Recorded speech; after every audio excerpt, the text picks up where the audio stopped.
মহান রবের দরবারে দাঁড়াইলাম, সেই কাপড় পবিত্র কিনা আমরা দেখি না। অথচ আমরা যদি জিজ্ঞাসা করি তাহলে বলি কাপড়টা কত দিয়ে আনছো, দাম কত।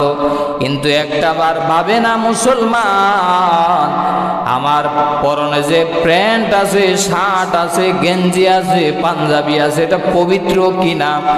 যদি নাপাক হয়, ওই হালতে যদি মালাকুল মউতের সাথে সাক্ষাৎ হয়ে যায়, নাপাক হালতে যদি তোমার মৃত্যু বরণ করতে হয়, জান যদি কবজ করে, রূহ গোলা আজরাইলে সিরা সিরা বাহির করবে না। নাউজুবিল্লাহ। এই জন্য কলিজার টুকরা যুবক ভাইরা, ও পর্দার আল্লাহর মা, পবিত্র হালতে থাকো, পবিত্র অবস্থায় থাকো।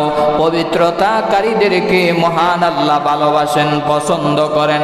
রে কলিজার টুকরা যুবক ভাইরা, এতই বেশি মহব্বত করেন মহান আল্লাহ পবিত্রকারীদের সম্পর্কে।